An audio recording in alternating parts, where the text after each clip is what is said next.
Κυρίες και κύριοι, καλησπέρα σας. Είναι η εκπομπή Κεντρίσματα. Καλεσμένη αυτής της εκπομπής σήμερα είναι η υποψήφια Ευρωβουλευτής με την Ελιά Δημοκρατική Παράταξη, η κυρία Εύα Καηλή, από τη Θεσσαλονίκη, πρώην βουλευτής του ΠΑΣΟΚ και τώρα υποψήφια Ευρωβουλευτής. Σωστά. Γιατί πάμε υποψήφια Ευρωβουλευτής με την Ελιά Δημοκρατική Παράταξη. Κυρία Καηλή, καλώς ήρθατε καταρχήν στις Καλώς σας βρήκα, ευχαριστώ πολύ για την πρόσκληση και την τιμή που μου κάνετε και με φιλοξενείτε. Ο λόγος που κατεβαίνω σε αυτές τις εκλογές είναι γιατί θεωρώ ότι πρέπει να συστρατευτούμε με όλες μας τις δυνάμεις σε μια ενωτική προσπάθεια του χώρου της κεντροαριστεράς και μάλιστα σε μια μάχη για μένα με πολύ μεγάλο πολιτικό βάρος που θα γίνει στην Ευρώπη και θα δοθεί εκεί το επόμενο διάστημα. Ως βουλευτής εκλέχθηκα πρώτη, αλλά όπως γνωρίζετε δεν ανέλαβα την έδρα. Αυτό σημαίνει ότι 2 χρόνια μετά, έχοντας δουλέψει στον ιδιωτικό τομέα, είπα και θεώρησα σωστό να προσπαθήσω κι εγώ να συνεισφέρω όσο μπορώ. Μάλιστα. Είναι μια δύσκολη προσπάθεια. Λόγω του ότι καθιερώθηκε πλέον ο σταυρός και στις ευρωεκλογές, είναι μια δύσκολη προσπάθεια, ένας δύσκολος αγώνας που ουσιαστικά πρέπει να δώσετε σε όλη την Ελλάδα. Έτσι δεν είναι? Έχετε δίκιο, είναι δύσκολη, αλλά είναι πρώτη φορά τόσο δημοκρατική. Μέχρι σήμερα είχαμε συνηθίσει να διορίζει ο εκάστοτε πρόεδρος τους εκλεκτούς ή τους συγγενείς του στην Ευρώπη και γι' αυτό προκαλούσαμε και μια ψήφο διαμαρτυρίας από τον κόσμο και τεράστια αποχή. Μάλιστα. Είναι πρώτη φορά λοιπόν που ναι, είναι μια πολύ δύσκολη μάχη, άδικη για πολλούς που κατεβαίνουν σε αυτές τις εκλογές και μάλιστα σε πολύ σύντομο χρονικό διάστημα, αλλά μη τι άλλο είναι δημοκρατική. Μάλιστα. Και όλοι ξεκινάμε με καλές Πολλοί λένε, είπατε με την καθιέρωση του Σταυρού, ότι είναι μια δημοκρατική διαδικασία. Από την άλλη πλευρά υπάρχουν και διαφορετικές απόψεις ότι έτσι θα γιγαντωθεί, θα ενδυναμωθεί το πελατειακό σύστημα, το οποίο είναι γεγονός εδώ στην Ελλάδα. Πελατειακό σύστημα σε όλη την Ελλάδα και να ήθελε κανένας να δημιουργήσει, δεν δημιουργείται. Πλέον νομίζω ότι ο κόσμος με αυτά που έχει περάσει τα τελευταία χρόνια επιλέγει πολιτικούς γνωρίζοντας τις αδυναμίες, ακόμα και να ήθελαν να εξυπηρετήσουν, ως ψηφίσει τους ανθρώπους που πιστεύει ότι θα συγκρουστούν ή θα κερδίσουν ή θα προσπαθήσουν τουλάχιστον για τη χώρα τους στην Ευρωπαϊκή Ένωση. Μάλιστα. Τι σηματοδοτεί για σας η δημιουργία της Ελιάς, κυρία Καηλή? Είναι ένα καινούριο εγχείρημα, μια συμπαράταξη των δυνάμεων της κεντροαριστεράς. Σηματοδοτεί κάτι το διαφορετικό, πιστεύετε? Κοιτάξτε, και μόνο που είναι το πιο ανανεωτικό ψηφοδέλτιο των εκλογών, με τους περισσότερους νέους, με τις περισσότερες γυναίκες, από μόνο του δείχνει ότι έχουμε μάθει από τα λάθη μας και έχουμε γυρίσει σελίδα και μάλιστα χωρίς εγωισμούς πολιτικούς. Οι ηγέτες των παρατάξεων που προήλθαν από τον κατακαιρματισμό της κεντροαριστεράς παράταξης, το ότι έκαναν ένα βήμα πίσω και έβγαλαν μπροστά καινούριους ανθρώπους, νέους ανθρώπους, καινούριους πολιτικούς, είναι νομίζω πολύ σημαντικό, δείχνοντας ότι καταλάβαμε τι πρέπει να γίνει και τι μήνυμα μας έχει στείλει ο κόσμος. Μάλιστα. Πιστεύετε ότι αυτός ο συνασπισμός δυνάμεων της κεντροαριστεράς έχει προοπτική? Εγώ καταρχήν είμαι πολύ περήφανη που συμμετέχω, γιατί σε αυτό το χώρο ανήκω, αισθάνομαι ότι έχει προσφέρει πολλά και δεν θα ήθελα ούτε εγώ ούτε στην υποψήφή μου να απολογούμαστε για τους απόντες, εκείνους τους απόντες που με ένα τυχοδιοκτισμό καπηλεύθηκαν το χώρο της κεντροαριστεράς και πλέον δεν βρίσκονται ούτε στην παράταξη την οποία προχώρησαν σε αυτές τις πολιτικές, αντιθέτως είτε κρύβονται σπίτι τους είτε σε άλλες παρατάξεις με ένα λαϊκισμό, λες και διαγράφουν το παρελθόν τους και ξαφνικά έχουν αλλάξει και τις απόψεις τους και δεν έχουν απολογηθεί ποτέ, ως αναπολόγητοι λοιπόν. Αναφέρεστε σε κάποια ονόματα τα οποία κάποτε ανήκαν στο ΠΑΣΟΚ και τώρα είτε έχουν αποχωρήσει ή έχουν πάει σε άλλους πολιτικούς χώρους. Σωστά, και για να μην παρεξηγηθώ από μερικούς αδέλφους που εκτιμώ και καταλαβαίνω τους λόγους που το έκαναν, οι περισσότεροι υπουργοί οι οποίοι είχαν αποφασιστικό καθοριστικό ρόλο την περίοδο του 2009 μέχρι το 2011 δεν δικαιούνται, κατ' εμέ, είναι δική μου προσωπική άποψη, να διεκδικούν ψήφο ή να υποκλέψουν την ψήφο ή να προσπαθούν να σβήσουν το παρελθόν τους σε άλλες παρατάξεις. Θα αναφερόσαστε οπωσδήποτε και στον συμπατριώτη σας, πρώην Υπουργό, τον κύριο Καστανίδη. Ο οποίος δεν κατέρχεται στις εκλογές, αλλά είναι και άλλοι. Μάλιστα. Είναι αρκετοί. Βάζετε υποψήφια ευρωβουλευτής. Πιστεύετε ότι ο ρόλος του Ευρωπαϊκού Κοινοβουλίου είναι αποφασιστικός? Ακούγονται διάφορα ότι ο ρόλος του Ευρωπαϊκού Κοινοβουλίου δεν είναι αποφασιστικός, δεν έχει αρμοδιότητες. Να χρησιμοποιήσω μια έκφραση, είναι ένα διακοσμητικό όργανο. Κοιτάξτε, πιστεύω πραγματικά, επειδή ξαναλέω, όταν δεν ψηφίζει τον άνθρωπο που θα στείλει στην Ευρώπη, δεν παρακολουθείς και το έργο του. Επίσης, όταν βολεύεσαι με ένα διορισμό στην Ευρώπη, μπορεί να προσπαθείς και αρκετά. Αυτό δεν σημαίνει ότι δεν υπάρχουν δυνατότητες να ασκήσεις πολιτική και μάλιστα πολύ ουσιαστική για τη χώρα σου. Βλέπουμε ότι το καινούριο ΕΣΠΑ θα κριθεί και θα αποφασιστεί στην Ευρωπαϊκή Ένωση από τους ευρωβουλευτές. Αυτό σημαίνει ότι μια βασική μάχη είναι να διεκδικήσει πολύ μεγάλα κονδύλια για τη χώρα σου, για την αγροτική ανάπτυξη, για τις περιφέρειες. Σε αυτά θα πρέπει να υπάρχει μια γέφυρα επικοινωνίας με τον άνθρωπο που σε αντιπροσωπεύει και σε εκπροσωπεί στο Ευρωκοινοβούλιο. Το θεωρώ λοιπόν πολύ σημαντικό. Αισθάνομαι ότι χάσαμε χρόνο να αντιληφθούμε τον ρόλο της Ευρωπαϊκής Ένωσης, αλλά και η ίδια η Ευρωπαϊκή Ένωση ίσως είχε αργά αντανακλαστικά στο να προστατεύσει την κοινωνική συνοχή και να μπορέσει να λύσει άλλου είδους προβλήματα τα οποία τώρα μας έφτασαν σε αυτό το δύσκολο σημείο. Είπατε ότι το Ευρωπαϊκό Κοινοβούλιο έχει σημαντικές αρμοδιότητες. Αναφέρατε ένα παράδειγμα, το ΕΣΠΑ, το νέο ΕΣΠΑ, το οποίο θα παίξει καθοριστικό ρόλο στην περαιτέρω ενίσχυση. Και το καλοκαίρι. Ακριβώς. Άλλα θέματα τα οποία κατά τη γνώμη σας θα κυριαρχήσουν στο επόμενο, στο νέο Ευρωπαϊκό Κοινοβούλιο, κυρία Καΐλη? Θα σας πω, ενδιαφέρουσες πολιτικές εξελίξεις που είχαμε πρόσφατα είναι ότι πλέον όλοι οι Ευρωπαίοι πολίτες μεταξύ τους θα συνομιλούν χωρίς επιβαρύνσεις, δηλαδή γίνεται πολύ πιο εύκολη επικοινωνία και είμαστε μια μεγάλη οικογένεια. Σταματάμε να υπάρχουν σύνορα για τα αεροπλάνα, ουσιαστικά δεν παρακάμπτει τις χώρες, αλλά είναι ένας ενιαίος ουρανός ο χώρος της Ευρωπαϊκής Ένωσης. Αυτά είναι δύο απλά πράγματα τα οποία επηρεάζουν τη ζωή μας, την τσέπη μας, τα ταξίδια μας, την καθημερινότητά μας, που ίσως δεν έχουμε αντιληφθεί ότι για αυτά κάποιοι άνθρωποι πάλεψαν στο Ευρωκοινοβούλιο. Αυτά είναι το λιγότερο. Υπάρχουν και θέματα οικονομικά, θέματα εξαγωγών, διμερών σχέσεων με άλλες χώρες, με τρίτες χώρες. Και πέρα από αυτό, μην ξεχνάτε ότι το 80% του χρέους της χώρας μας το εγγυώνται όργανα της Ευρωπαϊκής Ένωσης. Μάλιστα. Εγώ θα σας θέσω κάποια άλλα ζητήματα τα οποία πιστεύω ότι θα απασχολήσουν το Ευρωπαϊκό Κοινοβούλιο και την Ευρωπαϊκή Ένωση. Υπάρχει ένα, αν λέτε, για την Τρόικα, το οποίο έχει απασχολήσει και νομίζω θα απασχολήσει ξανά στο μέλλον. Ακριβώς. Έγινε μια επιτροπή η οποία ελέγχει κατά πόσο νομιμοποιείται, υπάρχει νομιμοποιητική βάση της Τρόικας να σχολιάζει, να παρεμβαίνει σε αυτό το βαθμό μέσα σε πολιτικές μιας χώρας. Για παράδειγμα, να ζητάει ομαδικές απολύσεις, να σχολιάζει την αναδιάρθρωση των τραπεζών. Όλα αυτά είναι θέματα στα οποία έπρεπε να υπάρχουν κόκκινες γραμμές και δεν έχουν μπει. Είναι θέματα τα οποία θα συζητηθούν. Ακριβώς. Και αυτές οι κόκκινες γραμμές είναι πολλοί που λένε ότι θα έπρεπε να μπουν από την αρχή που μπήκε η Ελλάδα στο μνημόνιο, αλλά και στη συνέχεια οι μετέπειτα κυβερνήσεις και οι μετέπειτα υπεύθυνοι θα έπρεπε να τα είχαν θέσει. Έχετε δίκιο, και εξού και οι πολιτικές ευθύνες που σας ανέφερα και πριν, και θεωρώ ότι έπρεπε να προστατεύσουμε πρώτα τον κόσμο πριν φτάσουμε σε αυτό το σημείο.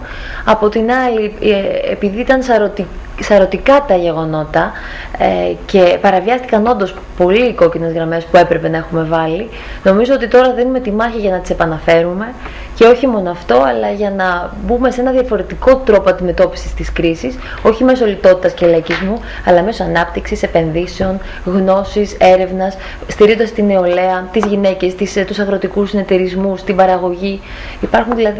Υπάρχει ένα αναπτυξιακό μοντέλο στο οποίο πρέπει να επενδύσει όλη η Ευρώπη, και πρέπει να καταλάβουμε ότι οι πολιτικές του Βορρά και του Νότου πρέπει να αντιμετωπίζονται με διαφορετικό τρόπο, αλλά με ίσο τρόπο. Ένα άλλο ζήτημα το οποίο θα απασχολήσει, πιστεύω, το Ευρωπαϊκό Κοινοβούλιο, το οποίο απασχολεί και την Ελλάδα, είναι το θέμα της μετανάστευσης. Ένα ζήτημα αρκετά σημαντικό για την Ελλάδα και ιδίως για τις χώρες της Μεσογείου που έχουν ανοιχτά σύνορα. Πιστεύετε ότι εκεί θα πρέπει να γίνει μια ουσιαστική συζήτηση ώστε να ληφθούν κάποια μέτρα? Ουσιαστικότατη θα πρέπει να γίνει. Το λέω αρκετά χρόνια. Έχω μάλιστα καταθέσει και πολλές ερωτήσεις ως βουλευτής για ποιο λόγο επιβαρυνόμαστε με το κόστος φύλαξης των συνόρων, όταν τα σύνορά μας και η ακτογραμμή μας είναι η μεγαλύτερη, νομίζω, και στον κόσμο κατά αναλογία. Αυτό το βάρος είναι δυσανάλογο, και είχα πει ότι υπάρχει μεγάλη ανάγκη για μια κοινή πολιτική απέναντι στο μεταναστευτικό, που όμως θα λάβουν υπόψη τους και τις παραμέτρους που υπάρχουν για την κάθε χώρα. Δεν μπορούμε να φυλάμε σύνορα, να έχουμε το τεράστιο αυτό βάρος και να μην μπορούμε ούτε να τους γυρίσουμε πίσω τους ανθρώπους που βρέθηκαν σε αυτή τη θέση, αλλά να μην έχουμε και υποστήριξη οικονομική για να αντιμετωπίσουμε τα προβλήματα που έχουν. Μόνο στα νοσοκομεία τα χρήματα που δαπανήθηκαν ήταν δις για την υποστήριξή τους, για να προστατευθούν από τις ασθένειες. Ένα άλλο ζήτημα που αφορά το μεταναστευτικό είναι η επαναπροώθηση αυτών των ανθρώπων στην Ευρώπη. Για κάτι γίνεται, αλλά αργεί. Ναι, αργεί. Χρειάζεται να υπάρξουν νέες νομοθετικές ρυθμίσεις σε επίπεδο Ευρωπαϊκού Κοινοβουλίου, ώστε, όπως λένε και αρκετοί, και είναι σωστή νομίζω αυτή η πρόταση, να υπάρξει ίση κατανομή αυτών των μεταναστών σε όλες τις χώρες της Ευρωπαϊκής Ένωσης και όχι σε μερικές, στην Ελλάδα, στην Ιταλία, δεν ξέρω. Έχετε δίκιο. Ακριβώς αυτό το θεωρώ κρίσιμο και μάλιστα ξαναλέω ότι σε μια περίοδο που δεν έχουμε την οικονομική δυνατότητα να υποστηρίξουμε μόνοι μας μια τέτοια πολιτική επαρκώς, θεωρώ ότι πρέπει να αντιμετωπιστεί, είναι η μάχη στην Ευρώπη που πρέπει να το αντιμετωπίσει. Υπάρχουν μετανάστες οι οποίοι θέλουν να γυρίσουν, έχουν καταθέσει τα χαρτιά τους και έχουν απίστευτα προβλήματα, εκτός από γραφειοκρατικά και οικονομικά.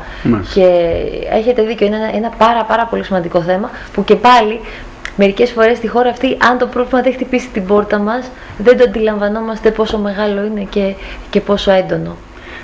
Πιστεύετε ότι πρόεδρος του Ευρωπαϊκού Κοινοβουλίου θα εκλεγεί κάποιος από το χώρο της κεντροδεξιάς ή κάποιος από το χώρο της κεντροαριστεράς? Θα σας πω ότι πρώτη φορά καταρχήν δεν διορίζεται, εκλέγεται. Άλλος ένας λόγος για τον οποίο είναι πολύ σημαντικό να στείλουμε ένα μήνυμα κεντροαριστερά ότι πρέπει να αλλάξει πολιτική. Θα μπορούσαμε, αν καταφέρουμε να δημιουργήσουμε συμμαχίες στην Ευρώπη, γιατί ο χώρος κεντροαριστεράς μπορεί να εκλέξει πρόεδρο, να εκλέξουμε τον νέο πρόεδρο, ο οποίος και θα επιφορτιστεί με το φορτί αυτό το βαρύ, να αντιμετωπίσει την λιτότητα και να βρει νέους τρόπους, να προωθήσει νέους τρόπους προσαρμογής των χωρών στα νέα δεδομένα.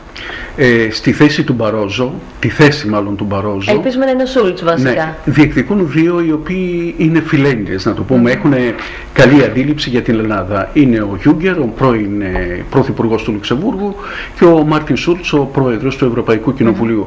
Πιστεύετε ότι ή το ένας ή το άλλος, αν εκλεγεί, θα έχουν καλές προθέσεις απέναντι στην Ελλάδα? Πιστεύω, νομίζω ότι έχουν αποδείξει και οι δύο ότι έχουν καλές προθέσεις απέναντι στην Ελλάδα. Με διαφορετικό τρόπο θα μου πει το καθένας, γιατί δεν υπάρχει λόγος ένας πολιτικός να μην έχει καλές προθέσεις. Το θέμα είναι τι μπορεί να γίνει ή ποιο τρόπο επιλέγει και αν μπορεί να είναι αποτελεσματικός. Αυτό πρέπει να κρίνουμε. Αφού μέχρι σήμερα η συνταγή της λιτότητας οδήγησε σε τεράστια ποσοστά ανεργίας, αισθάνομαι ότι ήρθε η ώρα να αλλάξει αυτός ο τρόπος. Αυτές οι συνταγές της λιτότητας, αυτές οι συνταγές της Μέρκελ και του Σόιμπλε, που ο ΣΥΡΙΖΑ λέει ότι θα τις καταργήσει, πιστεύετε ότι πρέπει να αλλάξουν, θα αλλάξουν? Αυτό είναι το ερώτημα. Να τις καταργήσει, αν μπορεί να τις καταργήσει, να καταργήσει και το χρέος. Δεν θα του πει κανένας όχι. Αλλά πιστεύετε εσείς ότι είναι δυνατόν να καταργήσει κανείς τέτοιες πολιτικές? Εδώ πρέπει να δώσουμε μάχη με νοοτροπίες. Πρέπει να παραμείνουμε στην ευρωπαϊκή οικογένεια που μπόρεσε και στήριξε και στηρίζει ακόμα τη χώρα μας στο χρέος, το δυσβάσταχτο. Αν επιθυμεί κανείς να δει φαινόμενα Αργεντινής στην Ελλάδα, τότε θα μπορούσε να υποστηρίξει τέτοιες επικίνδυνες λογικές. Αλλά είδατε ότι πρόσφατα άνοιξε ένας διάλογος μέσα στο ΣΥΡΙΖΑ. Και αν δεν βγει, δηλαδή η πίεση για την επαναδιαπραγμάτευση του χρέους, και αν φύγουμε από το μνημόνιο και δεν μας δέχονται οι αγορές, τι θα κάνουμε? Όταν λοιπόν αυτή η συζήτηση έχει ξεκινήσει στο ΣΥΡΙΖΑ, γιατί καταλαβαίνουν και ανησυχούν για την επόμενη μέρα, τότε εγώ δεν μπορώ να απαντήσω για το τι θα συμβεί. Εύχομαι να μην ζήσουμε αυτή τη στιγμή. Μάλιστα. Θα ήθελα να σας ρωτήσω, αυτή η κυβέρνηση, η συγκυβέρνηση, έχει μέλλον? Θα μπορέσει να αντέξει την πίεση για το επόμενο χρονικό διάστημα, κυρία Καηλή? Κοιτάξτε, εγώ από το 2009 είχα πει ότι είμαστε υποχρεωμένοι στην κρίση αυτή να δεχθούμε και να είμαστε ενωμένοι ως Έλληνες. Το 2011 μάλιστα, όπως επίσης γνωρίζετε, είχα αρνηθεί να πάει η χώρα στο δημοψήφισμα και είχα διευκρινίσει, είχα συγκρουστεί με την παράταξή μου, γιατί θεωρούσα ότι το ρίσκο είναι πάρα πολύ μεγάλο και η χώρα μας δεν μπορούσε να μπει σε νέες περιπέτειες. Διακυβευόταν η θέση μας στην Ευρώπη, αυτό ήταν το ερώτημα. και είχε φτάσει στο σημείο, όπως και έγινε φυσικά, να προχωρήσουμε όλοι μαζί απέναντι στην κρίση αυτή. Αισθάνομαι ότι είμαστε σε καλό δρόμο για να μπορέσουμε να ξαναβάλουμε τις διαχωριστικές γραμμές πολύ πιο ξεκάθαρα, αλλά αυτό δεν σημαίνει ότι χωρίς συνεργασία θα μπορούσαμε να συνεχίσουμε το δύσκολο αυτό δρόμο. Αισθάνομαι δηλαδή ότι έχουμε ακόμα 2-3 χρόνια ώστε να περάσουμε τον κάβο οριστικά και να μπούμε σε ένα ρυθμό και σε μια τροχιά ανάπτυξης αρκετά ικανό ώστε να μπορεί μια κυβέρνηση από μόνη της να καθορίσει νέες πολιτικές. Η κυβέρνηση μιλάει για σταθερότητα. Η αντιπολίτευση μιλάει για δύο θέματα, για δύο προβλήματα που απασχολούν την ελληνική κοινωνία. Είναι η ανεργία και το δημόσιο χρέος. Τι θα γίνει πάνω σε αυτό? Κοιτάξτε, η ανεργία, σας είπα ξανά ότι είναι μια μάχη μεγάλη, με αυτή τη μεγαλύτερη μάχη για τη χώρα μας, αλλά και για τις χώρες του Νότου. Δεν είμαστε η μοναδική χώρα που το αντιμετωπίζει. Πόσο μάλλον οι νέοι και πόσο μάλλον οι γυναίκες, και πρέπει να σας πω ότι στη Βόρεια Ελλάδα ακόμα περισσότερο. Ειδικά σε γυναίκες και νέους έχουμε 50% ανεργία. Είπατε και για το βάρος του χρέους. Κοιτάξτε, το 80% του εγγυάται πλέον η Ευρωπαϊκή Ένωση. Βιώσιμο δεν είναι αν η χώρα μας μείνει μόνη της. Είναι όμως αυτή τη στιγμή διαχειρίσιμο. Έχουν αποδεχτεί λοιπόν να εγγυηθούν γι' αυτό, εφόσον εμείς εξακολουθήσουμε τη δημοσιονομική εξυγίανση. Είμαστε σε καλό δρόμο, αλλά έχουμε δουλειά ακόμα. Για τα επόμενα 4-5 χρόνια θα είμαστε σε μια συνεχή προσπάθεια να μπορέσουμε να είμαστε αυτόνομοι και αυτοδύναμοι. Το πλεόνασμα, λέει η αντιπολίτευση, ότι ουσιαστικά δεν είναι πλεόνασμα, γιατί προέρχεται από υφησιακά μέτρα, από μέτρα δημοσιονομικής προσαρμογής και όχι από μέτρα αναπτυξιακού χαρακτήρα, από μέτρα τα οποία θα δώσουν μια δυναμική στην παραγωγή. Τι λέτε πάνω σε αυτό? Σε αυτό που λέτε, εγώ καταλαβαίνω πώς προήλθε το πλεόνασμα. Απ' την άλλη, δεν καταλαβαίνω αν η αριστερά θεωρεί τελικά ότι δεν υπάρχει πλεόνασμα, γιατί έλεγε δεν χρειαζόμαστε το μνημόνιο, μπορούμε μόνοι μας. Δεν χρειαζόμαστε την Ευρωπαϊκή Ένωση, μπορούμε μόνοι μας. Άρα έχουμε πλεόνασμα. Τώρα λέει ότι δεν έχουμε πλεόνασμα, άρα χρειάζεται να μείνουμε στο μνημόνιο μέχρι να το επαναδιαπραγματευτούμε. Ας αποφασίσει καταρχήν με ποιο τρόπο θα ασκήσει αντιπολίτευση. Ας είμαστε λίγο ρεαλιστές, ας βάλουμε τη χώρα και το εθνικό μας συμφέρον μπροστά, γιατί πραγματικά οι πολιτικές ήταν πάρα πολύ σκληρές, αλλά αν ήμασταν ενωμένοι θα τις αντιμετωπίζαμε σε ένα πολύ καλύτερο βαθμό, χωρίς να επιτρέψουμε να μπουν και να διαπεράσουν αυτές τις κόκκινες γραμμές τις οποίες αναφέραμε προηγουμένως. Ποια είναι η γνώμη σας για το μοίρασμα του κοινωνικού πλεονάσματος? Πολλοί λένε ότι έχει κάποια πολιτική σκοπιμότητα. Θα μπορούσε να γίνει με διαφορετικό τρόπο. Ποια είναι η δική σας? Μας θυμίζει, λένε αρκετοί, άλλες εποχές των πελατειακών σχέσεων και ούτω καθεξής. Κοιτάξτε, είχαμε πει ότι το 2014 η χώρα θα μπορέσει να κάνει ένα βήμα αλλαγής του κατηφόρου που είχαμε και να μπει στις αγορές. Αυτό το λέμε εδώ και χρόνια, δεν είναι κάτι που το είπα ξαφνικά η κυβέρνηση ένα μήνα πριν. Και είχε πει ότι όταν γίνει αυτό, το πλεόνασμα θα μοιραστεί στις ομάδες που έχουν μεγαλύτερη ανάγκη. Τώρα, αν συμφωνώ εγώ με επιδοματικές πολιτικές, φυσικά και δεν συμφωνώ. Θεωρώ ότι αυτές μας έφτασαν ως εδώ. Οτιδήποτε όμως ανακουφίζει τον κόσμο, κανείς δεν μπορεί να το εντάξει ούτε στην πολιτική του, ούτε στη ρητορική του, και δεν είμαι εγώ αυτή που θα το χρησιμοποιήσω προεκλογικά τουλάχιστον. Αισθάνομαι ότι προέρχεται από τον κόσμο για τον κόσμο, από τις θυσίες του λαού, ήταν υποχρέωση της κυβέρνησης ως εκεί. Πιστεύετε, κυρία Καηλή, ότι στο επόμενο Ευρωπαϊκό Κοινοβούλιο θα έχουμε ενίσχυση των ακραίων πολιτικών δυνάμεων, των ακραίων πολιτικών κομμάτων? Σε όλη την Ευρώπη έχουμε αυτό το φαινόμενο. Η κρίση είναι λογικό να αυξάνει τις ανισότητες και να βοηθάει πάρα πολύ τα άκρα. Από την άλλη, νομίζω πως ο κόσμος αντιλαμβάνεται ότι αυτό έχει ένα ταβάνι, δηλαδή είναι ένα ταβάνι και μια γραμμή επικίνδυνη που δεν πρέπει να ξεπεράσει. Οπότε δεν πιστεύω ότι το πρόβλημα θα είναι μεγάλο, γιατί οι Ευρωπαίοι είναι δημοκράτες και γνωρίζουν ότι δεν πρέπει να ρισκάρουν τα όσα έχουμε κατακτήσει τις τελευταίες δεκαετίες, την ειρήνη που έχουμε στην περιοχή και την προσπάθεια να αντέξουμε σε έναν κόσμο που η παγκοσμιοποίηση μας φέρει αντιμέτωπους με πολύ μεγάλες προκλήσεις. Πάντως σε αρκετές χώρες της Ευρωπαϊκής Ένωσης και της Ευρωζώνης παρατηρείται ενίσχυση των ακραίων δυνάμεων. Σωστά.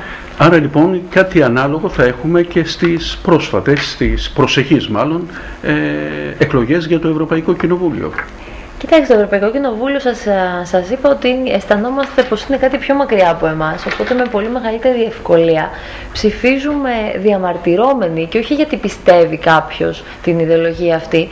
Και εγώ θα ήθελα πάρα πολύ ο αγώνας ο δικός μου να μετατρέψει αυτή τη διαμαρτυρία σε μία ψήφο ελπίδας. Να στείλουμε δηλαδή ανθρώπους για να μπορέσουν να δώσουν τις δικές τους μάχες για τη χώρα ως Έλληνες και όχι να διαμαρτυρηθούμε στην Ευρωπαϊκή Ένωση με αυτόν τον τρόπο, βοηθώντας έτσι ακραία στοιχεία.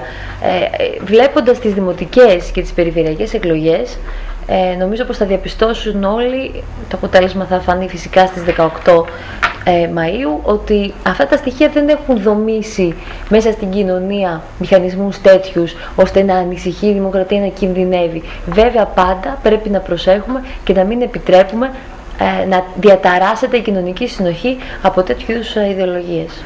Σας ρώτησα στην αρχή αυτής της κουβέντας αν η Ελιά Δημοκρατική Παράταξη έχει προοπτική. Μου είπατε ότι έχει προοπτική. Πιστεύετε ότι μπορείτε να πάτε τόσο καλά ώστε να εκλέξετε έναν ικανό αριθμό ευρωβουλευτών? Πιστεύω ότι μπορούμε να πάμε καλά. Έχετε βάλει κάποιο όριο? Είναι δύσκολο? Είναι δύσκολο. Θα ήθελα να πάμε όσο καλύτερα γίνεται. Πάντως έτσι κι αλλιώς, και μόνο που κατεβαίνει το ενωτικό ψηφοδέλτιο της κεντροαριστεράς, για μένα είναι μια πολύ μεγάλη νίκη και αισθάνομαι περήφανη που συμμετέχω. Και ξαναλέω ότι επειδή θα είναι διαφορετική η ψήφος του κόσμου στις τοπικές και στις περιφερειακές και στις ευρωεκλογές, μπορεί και να μας αδικήσει, αλλά αυτό δεν σημαίνει ότι δεν πρέπει να προσπαθήσουμε για το καλύτερο δυνατό αποτέλεσμα. Και για μένα θα είναι αρκετά καλό. Πιστεύω πραγματικά ότι θα είναι αρκετά καλό, γιατί βρίσκομαι κοντά στον κόσμο εδώ και αρκετό καιρό και συναντάω φίλους σε όλη την Ελλάδα. Βλέπω λοιπόν ότι ο κόσμος έχει ανάγκη να ελπίσει σε κάτι πραγματικό και δεν τρώει το παραμύθι, ούτε το λαϊκισμό που μερικά κόμματα προσπαθούν να βάλουν μπροστά και να υποκλέψουν ψήφους ευκαιριακά, χωρίς πολιτικές. Αν δεν πάει καλά, γιατί υπάρχει και αυτό το ενδεχόμενο. Τι είναι αν δεν πάει καλά, βάλτε μου εσείς ποιο είναι το αν δεν πάει καλά. Παραδείγματος χάρη, αν εκλέξει έναν ευρωβουλευτή, αν δεν εκλέξει κανέναν, τότε θα τεθεί θέμα ηγεσίας στο ΠΑΣΟΚ. Κοιτάξτε, θα πρέπει να τα δούμε συνολικά, γιατί την Κυριακή 25 Μαΐου έχουμε διπλές εκλογές. Είναι ευρωεκλογές, διπλές, είναι περιφερειακές, είναι και οι δημοτικές, τριπλές εκλογές. Σε αυτές τις εκλογές λοιπόν θα πρέπει να εξετάσουμε και να δούμε αν κάναμε κάτι λάθος, αν το αποτέλεσμα δεν μας ικανοποιεί, αλλά αυτή είναι μια συζήτηση που θα γίνει την επόμενη μέρα. Μέχρι τότε εμείς προσπαθούμε για το καλύτερο.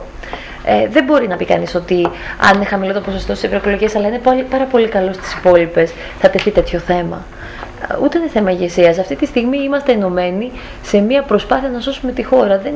Δεν μπορεί να είμαστε τόσο εσωστρεφείς και να γυρίζουμε πάλι στις πολιτικές που μας έφτασαν ως εδώ και κατακαιρμάτισαν το χώρο. Και αυτοί που το κάνουν και προσπαθούν να δημιουργήσουν τέτοια θέματα και τέτοιες εντάσεις ή εκμεταλλεύονται τις ευρωεκλογές για να εκδικηθούν, γιατί σαν παιδιά κάποιος δεν τους παίζει, το θεωρώ λάθος και αυτό το βλέπουν οι Έλληνες και θα απαντήσουν. Οι της αντιπολίτευσης λένε ότι οι πρώτοι διδάξαντες στο λαϊκισμό είναι τα κόμματα που μας κυβερνούν, η Νέα Δημοκρατία και το ΠΑΣΟΚ.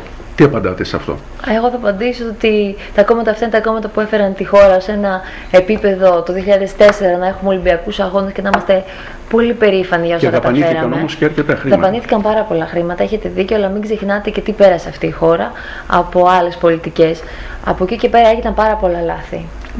Δεν θα δώσω άφεση εγώ αμαρτιών στα κόμματα, αλλά τα κόμματα είναι δυναμικά, αποτελούνται από ανθρώπους και στελέχη τα οποία αλλάζουν.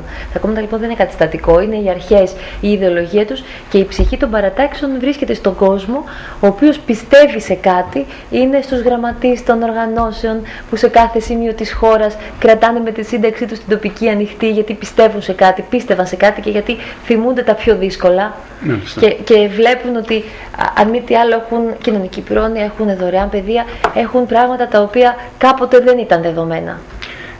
Τις τελευταίες ημέρες, τις τελευταίες 2 μέρες έχει προκύψει ένα πολιτικό ζήτημα σχετικά με την παρουσίαση του κυρίου Παπανδρέου, σχετικά με την παρουσία του κυρίου Παπανδρέου στην παρουσίαση του βιβλίου της κυρίας Κοπά, ευρωβουλευτή μέχρι τώρα, η οποία είχε εκλεγεί με το ΠΑΣΟΚ, είχε διοριστεί από το ΠΑΣΟΚ. Πώς κρίνεται αυτή την παρουσία του κυρίου Παπανδρέου σε αυτή την παρουσίαση, στην οποία θα παρευρίσκεται και ο πρόεδρος της ΔΜΑΡ, ο κύριος Κουβέλης, όπως γνωρίζετε? Γνωρίζω ακριβώς. Κοιτάξτε, επειδή το να ερμηνεύσει κανείς αυτή την κίνηση δεν μπορεί να το κάνει εφόσον ο ίδιος δεν έχει μιλήσει ακόμα, Και επειδή προκαλεί παρερμηνίες λοιπόν αυτή η κίνηση, θεωρώ ότι ήταν λάθος η επιλογή του χρονικού διαστήματος που έγινε αυτή η παρουσίαση φυσικά, γιατί όταν έγινε η παρουσίαση της Ελιάς θέλαμε να είναι όλοι κοντά μας και να μας στηρίξουν. Προεκλογικά λοιπόν θα πιστεύω ότι ήταν περιττό όταν φέρεις και ένα βαρύ όνομα και έχεις οδηγήσει μια παράταξη σε πολιτικές τέτοιες, ή τις υπερασπίζεις έως το τέλος ή προσπαθείς τουλάχιστον να είσαι ενωτικός στην τελευταία στιγμή χωρίς να επιτρέπεις παρερμηνίες, γιατί δεν γνωρίζω, πραγματικά η κυρία Κοπά ήταν προσωπική φίλη. Από εκεί και πέρα ο χρόνος που επελέγει δεν ήταν καλός. Μάλιστα. Και καθηγήτρια μου πρέπει να σας πω, στο Πανεπιστήμιο Πειραιά. Μάλιστα. Σε ποιο μάθημα? Στις διεθνείς σχέσεις. Στις διεθνείς σχέσεις, μάλιστα. Θα ήθελα να σας ρωτήσω ακόμη, αυτή η κυβέρνηση συνεργασίας μεταξύ Νέας Δημοκρατίας και Πασόκ έχει πάρει δύσκολα μέτρα για την ανάκαμψη της οικονομίας, αν μπορώ να χρησιμοποιήσω αυτή την έκφραση. Πιστεύετε ότι η ανάκαμψη της οικονομίας, προηγουμένως μου μιλήσατε για ανάπτυξη, θα έρθει σύντομα ή απαιτείται μεγάλο χρονικό διάστημα? Είναι αρκετοί αυτοί που λένε ότι απαιτείται μεγάλο χρονικό διάστημα. Απαιτείται αρκετό χρονικό διάστημα. Θα σας πω, επειδή έχω δούλεψει στον ιδιωτικό τομέα, ειδικά στις εξαγωγές ελληνικών προϊόντων. Πώς πάνε οι εξαγωγές ελληνικών προϊόντων, μιας και το αναφέρετε? Τα ελληνικά προϊόντα τα υποδέχεται ο κόσμος εκτός Ελλάδος με πάρα πολύ θετικά, τα πιστεύει, είναι εξαιρετικής Απουσιάζει αυτό ποιότητας. που ακούμε, ότι λείπει από τα ελληνικά προϊόντα το marketing και η προώθηση? Λείπει πολύ το branding ουσιαστικά των ελληνικών προϊόντων. Κάποιοι το κάνουν, αλλά σε πολύ μικρό βαθμό. Αυτό θα έπρεπε να είναι κεντρική πολιτική. Υπάρχει ένας οργανισμός ο οποίος θεωρώ ότι θα μπορούσε να κάνει πολύ περισσότερα από όσα κάνει, αλλά έχουν γίνει κάποια βήματα και υπάρχουν αρκετά προβλήματα γραφειοκρατικά, υπάρχουν ζητήματα πολιτικά που θα μπορούσαν να επιληθούν στις διμερείς σχέσεις που έχουμε με κάποιες χώρες και εκτός Ευρωπαϊκής Ένωσης, και σίγουρα υπάρχει ένα θέμα φορολογικό, το οποίο και δεν είναι σταθερό, αλλά και επιβαρύνει πάρα πολύ τον παραγωγό, ώστε να έχει μεγαλύτερο κόστος, οπότε το ρίσκο που θα πάρει να μην μπορεί να το σηκώσει εύκολα. Θα έπρεπε λοιπόν ίσως το βήμα που κάναμε στις αγορές να αλλάξει λίγο την δυναμική των πραγμάτων και να μπορεί μια τράπεζα να εγγυάται έστω για ένα πολύ μικρό χρονικό διάστημα, ώστε να μπορούν οι άνθρωποι να εξάγουν τις ποσότητες που θέλουν και να μπορούν μετά στη συνέχεια να πληρώσουν τα έξοδα αυτά. Οπότε έχουμε και εκεί πολύ δρόμο να διαβούμε, αλλά είμαστε σε καλό δρόμο και ο κόσμος έξω αγαπάει τα ελληνικά προϊόντα. Μάλιστα. Άρα λοιπόν για τα ελληνικά προϊόντα υπάρχει έδαφος, πεδίο δόξης λαμπρό. Μάλιστα. Άρα λοιπόν είναι αυτό που είπατε κι εσείς, ότι λείπει το market, το brand, να δημιουργήσουμε ένα όνομα ισχυρό στις αγορές της Ευρώπης και οπουδήποτε αλλού. Ναι, και θέλει επιμονή, θέλει δουλειά, θέλει προσπάθεια, αλλά έξω υπάρχουν πολύ μεγάλες ευκαιρίες, καθώς ξαναλέω ο κόσμος και πιστεύει στα ελληνικά προϊόντα και έχουν πολύ καλό όνομα ως ποιοτικά, πιστοποιημένα, ως από τα καλύτερα προϊόντα, ειδικά τα αγροτικά προϊόντα στη χώρα αυτή. Νομίζω λοιπόν ότι είναι ένας κλάδος στον οποίο πρέπει να ρίξουμε πολύ μεγάλο βάρος και ήταν μάλιστα από τους πυλώνες ανάπτυξης που και η έρευνα που είχαμε κάνει τότε το 2011 για να δούμε ποιο δρόμο θα ακολουθήσουμε έδειχνε αυτόν τον δρόμο. Το ότι αργούμε πάρα πολύ να κινηθούμε είναι κάτι που δυστυχώς δεν έχουμε καταφέρει να επιλύσουμε και σε αυτό ίσως φταίει το φορολογικό που δεν είναι σταθερό. Είμαι σίγουρος ότι αν εκλεγείτε ευρωβουλευτής, οι Λάκωνες θα σας ζητήσουν να βοηθήσετε στην ενίσχυση των αγροτικών προϊόντων, των βασικών αγροτικών προϊόντων, που είναι το λάδι, η ελιά και τα πορτοκάλια. Ιδίως τα πορτοκάλια. Να το ζητήσουν, είναι αυτονόητο. Ο ρόλος ενός πολιτικού στην Ευρώπη είναι ακριβώς αυτό. Να προβάλλει τη χώρα του, να διεκδικήσει για την Ελλάδα ό,τι καλύτερο γίνεται, και ό,τι καλύτερο υπάρχει για την Ελλάδα αυτή τη στιγμή είναι η αγροτική παραγωγή, είναι ο τουρισμός. Οπότε πάνω σε αυτά τα δύο-τρία η ελληνική φαρμακοβιομηχανία με την οποία εγώ συνεργάζομαι. Οπότε υπάρχουν είναι ένα σημαντικό τομέα της ελληνικής οικονομίας, το ελληνικό φάρμακο, έτσι, πολύ σημαντικός. Και τα γενώσιμα για τα οποία υπήρχε μια τρομερή προπαγάνδα εναντίον τους, εκτός ότι είναι πολύ φτηνά, είναι εξαιρετικής ποιότητας. Δεν υπήρξε ποτέ κανένα πρόβλημα με ελληνικά προϊόντα, ελληνικά φάρμακα. Και στο εξωτερικό υπάρχει πάρα πολύ μεγάλη ζήτηση. Μάλιστα. Άρα λοιπόν, επαναλαμβάνω αυτό που είπα και προηγουμένως. προηγουμένως ότι τα λακωνικά προϊόντα... Το κάνω ήδη, να σας πω, ξαναλέω, το κάνω ήδη στον ιδιωτικό τομέα. Πόσο μάλλον αν μου δοθεί δυνατότητα να το κάνω και από τη θέση ενός ευρωβουλευτή. Σας ρώτησα στην αρχή της κουβέντας ότι η προσπάθεια αυτός αγώνας για την εκλογή στο Ευρωπαϊκό Κοινοβούλιο είναι δύσκολος, γιατί κάνετε έναν αγώνα σε όλη την ελληνική επικράτεια. Εσείς που δίνετε μεγάλη βαρύτητα? Δίνετε μεγάλη βαρύτητα στην Κεντρική Μακεδονία, από όπου κατάγεστε από τη Θεσσαλονίκη, σε κάποιες άλλες περιφέρειες? Κοιτάξτε, η βαρύτητα δίνει σε όλες τις περιοχές το ίδιο. Δυστυχώς, λόγω του περιορισμένου χρόνου, θα κινούμε περισσότερο στην Αθήνα και τη Θεσσαλονίκη, αλλά σίγουρα θα προσπαθήσω να φτάσω σε κάθε γωνιά, σε κάθε άκρη της χώρας. Πιστεύετε θα προλάβετε? Γιατί όπως είπατε και ο χρόνος είναι περιορισμένος. Προλάβω αρκετά. Έχω πολλούς φίλους παντού, έτσι κι αλλιώς. Εδώ ζούμε. Πιστεύετε ότι σε αυτές τις εκλογές θα παίξει σημαντικό ρόλο η αναγνωρισιμότητα, κάτι το οποίο εσείς το έχετε? Γι' αυτό σας λέω, έχω φίλους παντού. Θα παίξει σίγουρα ρόλο. Είναι άδικο για τους ανθρώπους που είναι καινούργοι στην πολιτική, αλλά από την άλλη και για αυτούς θα τους δώσει μεγάλη εμπειρία.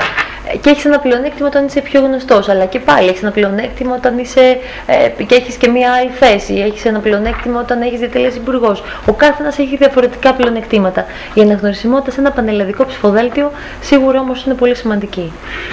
Κυρία Καηλή, δεν ξέρω αν θέλετε να προσθέσετε κάτι άλλο. Θέλω να σας ευχαριστήσω πολύ. Ψάχνω να βρω την καταγωγή μου, γιατί η γιαγιά μου είναι από τη Σπάρτη. Οπότε αισθάνομαι εδώ πέρα πολύ οικία. Η γιαγιά σας από τη Σπάρτη, από τη μαμά ή από τον πατέρα? Από τον πατέρα μου. Μετά έφυγε Κωνσταντινούπολη, εκεί παντρεύτηκε, εκεί γεννήθηκε ο πατέρας μου και μετά γύρισαν στη Θεσσαλονίκη. Αισθάνομαι λοιπόν τους δεσμούς πολύ δυνατούς. Θα μείνω λίγες μέρες στην Πελοπόννησο, θα δω τους φίλους μου και θα γυρίσω, θα συνεχίσω, θα πάω στην Κρήτη, θα γυρίσω στη Βόρειο Ελλάδα. Αλλά αισθάνομαι ότι αν δω εδώ ανθρώπους της περιοχής, θα μπορέσουμε να χτίσουμε μια γέφυρα επικοινωνίας, αν όλα πάνε καλά και καταφέρουμε να στείλουμε εκπροσώπους στην Ευρώπη, ώστε να έρθει αυτή η απόσταση που μας φαίνεται πολύ μακρινή να φανεί πολύ πιο κοντινή. Εγώ από την πλευρά μου να σας ευχηθώ και πάλι καλή επιτυχία σε αυτόν τον δύσκολο αγώνα, και πιστεύουμε, εφόσον εκλεγείτε με το καλό, εντάξει, θα έχουμε την ευκαιρία να τα ξαναπούμε. Να μην σας χάσουμε δηλαδή. Θα χαρώ πολύ. Κυρίες και κύριοι, σε αυτό το σημείο τελείωσε η εκπομπή. Καλεσμένη ήταν η υποψήφια ευρωβουλευτής με την Ελιά Δημοκρατική Παράταξη, η κυρία Εύα Καηλή, και εμείς να της ευχηθούμε καλή επιτυχία. Να ευχαριστήσουμε και εσάς που είχατε την καλοσύνη να μας παρακολουθήσετε. Καλό σας βράδυ.